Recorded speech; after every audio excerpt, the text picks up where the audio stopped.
Hello guys. बहुत सारे लोगों के क्वेश्चंस आ रहे थे, क्वेरीज आ रही थी फ़ोन पर भी और व्हाट्सएप पर भी कि सर मुझे न्यूजीलैंड का रिकवरी वीज़ा के बारे में बताइए कि मैं वहाँ पे जाने के लिए एलिजिबल हूँ इस वीज़ा के लिए या नहीं हूँ, क्या क्या रिक्वायरमेंट्स हैं, कितना फ़ी लगेगा, किस तरह का काम मिलेगा, राइट। तो बहुत सारी कॉल्स और कन्वर्सेशन अटेंड करने के बाद देन आई डिसाइडेड कि मैं एक वीडियो बनाता हूँ जिससे कि आपको एक ब्रीफ इन्फॉर्मेशन मिले कि ये रिकवरी वीज़ा जो न्यूजीलैंड ने निकाला है ये क्या है और किस किस तरह का काम मिल सकता है, कितने टाइम के लिए इसका वैलिडिटी है, कितना इसका फ़ी है। तो नमस्ते दोस्तों, बढ़ते हैं आगे इस वीडियो में जो कि है न्यूजीलैंड का रिकवरी वीज़ा।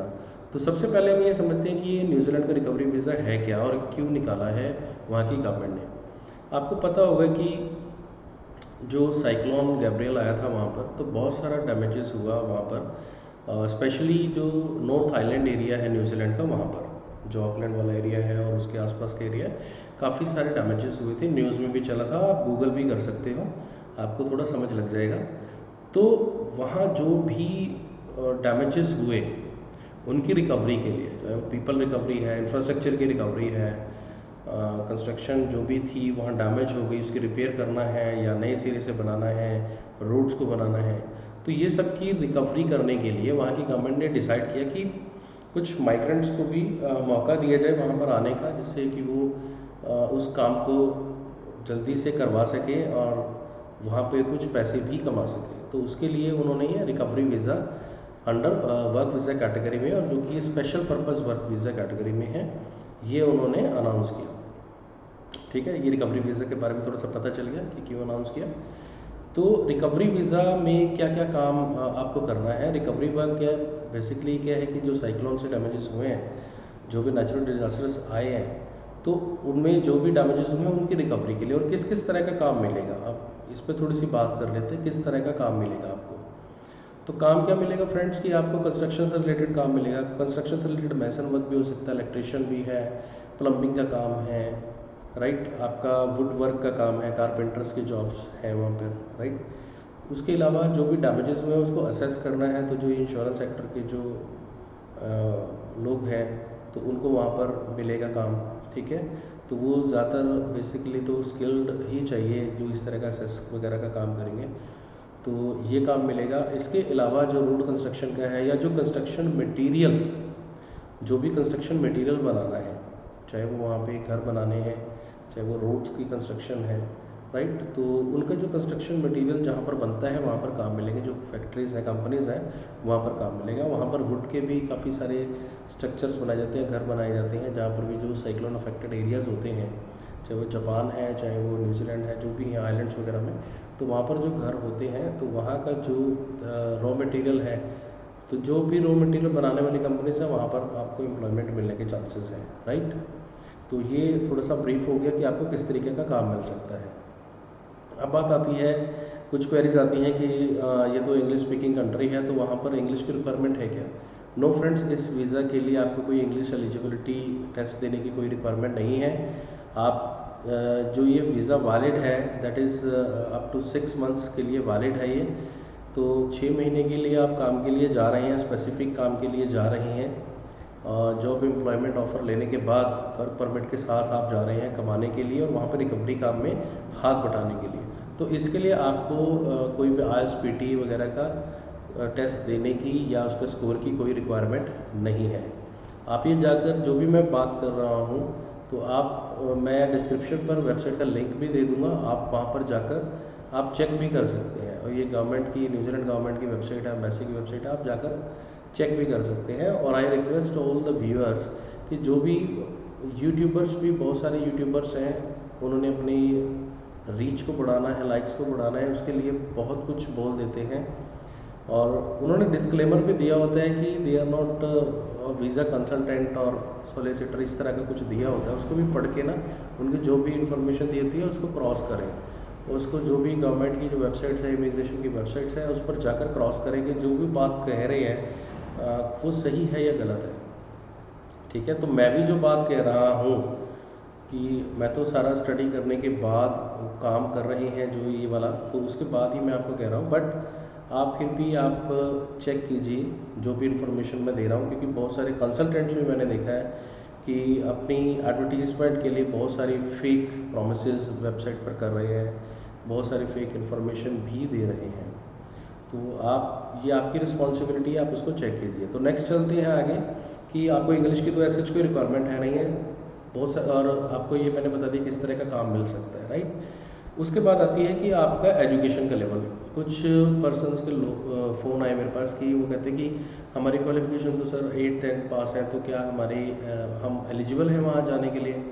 तो यस, आप एलिजिबल हो, आपके पास एजुकेशन का प्रूफ है। अगर आप 10th भी हो बट आप कोई काम कर रहे हो, आपके पास कोई वर्क एक्सपीरियंस है, आपके पास रिटर्न में वर्क एक्सपीरियंस है, जहाँ पर भी आप जॉब कर रहे हो या अपना काम कर रहे हो, वो आपके पास उसके प्रूफ्स होने चाहिए। तो आपके एक्सपीरियंस के बेसिस पे आपको वहाँ पर जॉब एम्प्लॉयर से जॉब मिल सकती है, there is no issues, right. और अगर आप की क्वालिफिकेशन ज़्यादा है, कुछ वहाँ पर रिक्वायरमेंट्स निकली हुई हैं जहाँ पर की क्वालिफिकेशन की रिक्वायरमेंट है, तो वहाँ पर उसके अकॉर्डिंग आपको एलिजिबल होना पड़ेगा, ठीक है। तो एज सच कोई वो नहीं है कि एजुकेशन का बैरियर है, क्योंकि ये बहुत सारे डिफरेंट डिफरेंट कैटेगरीज की वहाँ पर जॉब्स हैं इस रिकवरी वीज़ा के अंडर। तो आपको उसी के अकॉर्डिंग ही एलिजिबल होना है, राइट। तो ये बात क्लियर हो गई कि उसके लिए कोई ज़्यादा ये नहीं है कि बैचलर्स डिग्री करी हो इतना परसेंटेज है और मास्टर्स डिग्री करी हो तभी होगा। बहुत सारी जॉब्स हैं जो 10th 8th पास आउट के लिए भी वहाँ पे एलिजिबल है, जैसे मेसन वर्क है, आप लेबर की तरह जा रहे हैं, आप क्लीनिंग वर्क करने के लिए जा रहे हो, या आप ड्राइवर हो, आपके पास ड्राइविंग लाइसेंस है, इंटरनेशनली एक्सेप्टेड है, कोई बड़ी हैवी मशीनरी चलाने का कोई ड्राइविंग लाइसेंस है, तो आप एलिजिबल हो, ठीक है। उसके बाद आती है कि आपको करेक्टर सर्टिफिकेट की ज़रूरत है क्या नहीं। यस, डेफिनेटली है, आपको पीसीसी का सर्टिफिकेट देना पड़ेगा, पुलिस क्लियरेंस सर्टिफिकेट आपको लगाना है अपने जब भी आपकी वीज़ा फाइलिंग होगी, ये आपको चाहिए, राइट। और आपको एम्प्लॉयर भी मांग सकता है आपसे character certificate why before giving you a job offer, job employment letter, right. उसके साथ साथ आपको जो क्वालिफिकेशन के प्रूफ्स हैं वो भी आपने अपने एम्प्लॉयर को देने हैं, ठीक है, वो भी ज़रूरी है और वीज़ा एप्लीकेशन में भी साथ लगेंगे। उसके बाद बात आती है कि बहुत सारे क्वेश्चन आ रहे थे, उनमें से एक क्वेश्चन ये था कि हमें मेडिकल एग्ज़ाम देना है सर इस वीज़ा के लिए, कहना नहीं, बिल्कुल नहीं देना पड़ेगा, क्योंकि ये 6 मंथ्स तक के लिए वैलिड है। तो आप एम्बेसी की वेबसाइट पर, इमिग्रेशन की वेबसाइट पर जाकर देख सकते हैं कि अप टू 6 मंथ्स के लिए ये वीज़ा अप्लाई कर रहे हैं, तो आपको मेडिकल टेस्ट देने की कोई ज़रूरत नहीं है, चेस्ट एक्सरे वगैरह देने की कोई ज़रूरत नहीं है। हाँ, अगर कोई पर्सन इस वीज़ा के अलावा कोई वर्क वीज़ा अप्लाई कर रहा है जिसका ड्यूरेशन 6 मंथ से अबव है, 1 ईयर 2 ईयर्स का है, तो वो एक्रेडिटेड वर्क एम्प्लॉयर्स हैं वहाँ पर। तो न्यूजीलैंड एक्रेडिटेड वर्क एम्प्लॉयर्स हैं, उनका कुछ क्राइटेरिया है, वो पास करना पड़ता है। तो न्यूजीलैंड गवर्नमेंट के अकॉर्डिंग जो भी उन्होंने गाइडलाइंस बनाई हुई है, तो वो अगर आपको जॉब एम्प्लॉयमेंट देते हैं मोर देन फॉर 6 मंथ्स अगर देते हैं, तो उसके लिए आपको मेडिकल देना, टेस्ट की रिपोर्ट लगानी पड़ती है, जिसमें कि आपका चेस्ट एक्सरे होता है बेसिकली, तो उसकी रिपोर्ट लगानी पड़ती है, राइट। उसके बाद बात आती है कि क्वेश्चन आता है कि कितना फ़ंड्स की रिक्वायरमेंट है, राइट।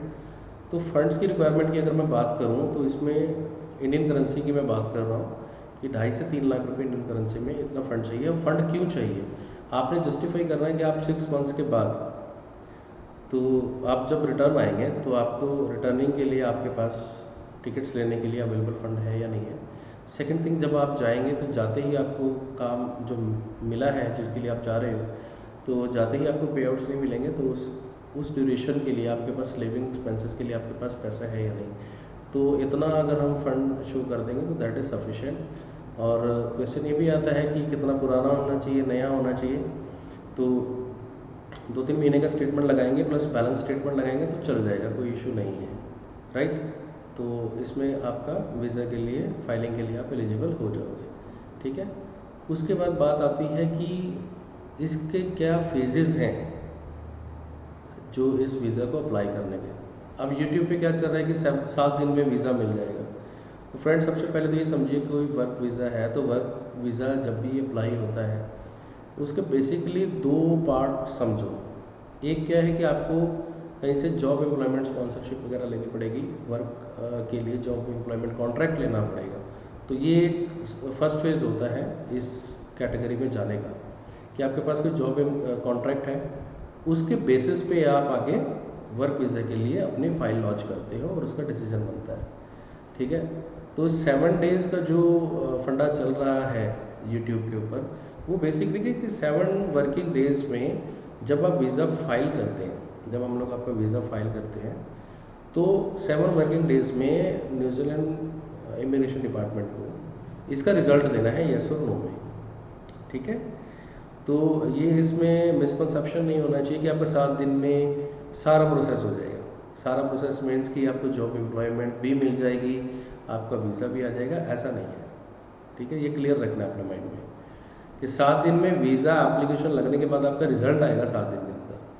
ठीक है, लेकिन वीज़ा अप्लाई करने से पहले आपको जॉब कॉन्ट्रैक्ट चाहिए।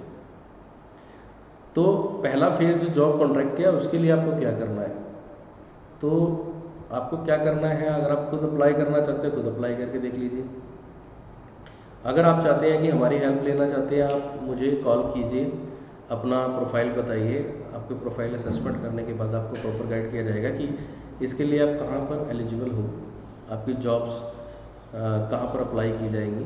ठीक है, किस एरिया में आपको जॉब मिल सकती है।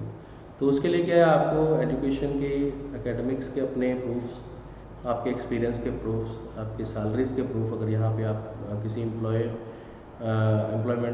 मतलब एम्प्लॉयर के अंदर आप काम कर रहे हो, तो एज एन एम्प्लॉय आपके पास प्रूफ्स होने चाहिए, राइट। तो वो आपके लगेंगे।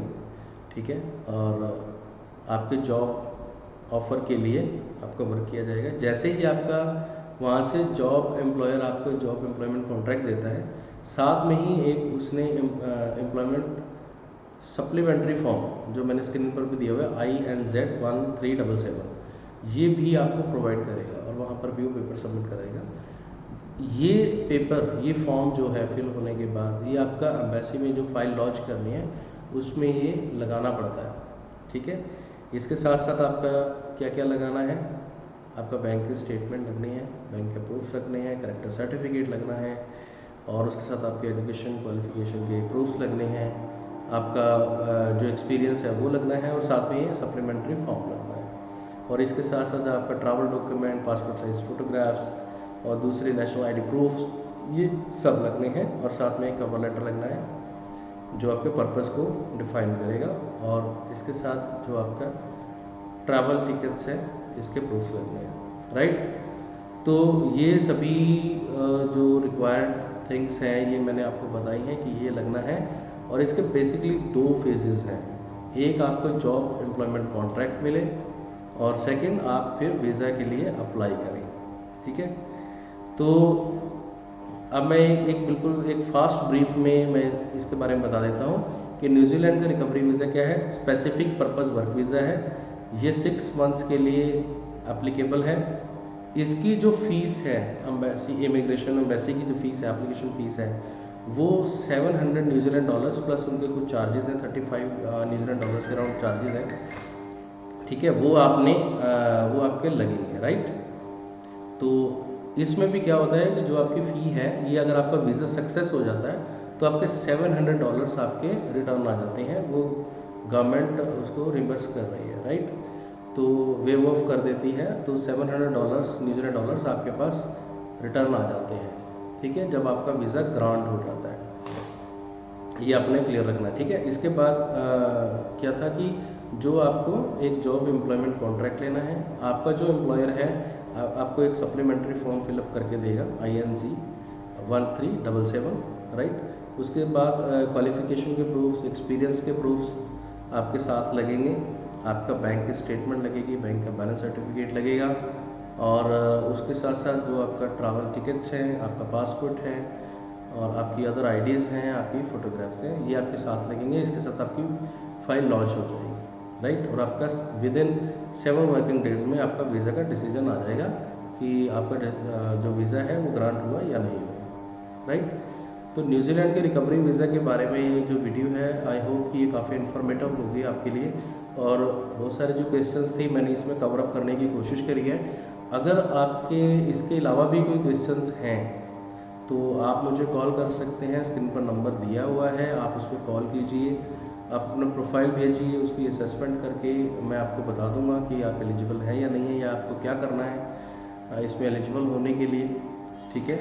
और आपकी वीज़ा फाइलिंग में भी हेल्प की जाएगी, राइट। तो इसी के साथ मैं इस वीडियो से विदा लेता हूँ, मिलते हैं नेक्स्ट वीडियो में। नमस्ते।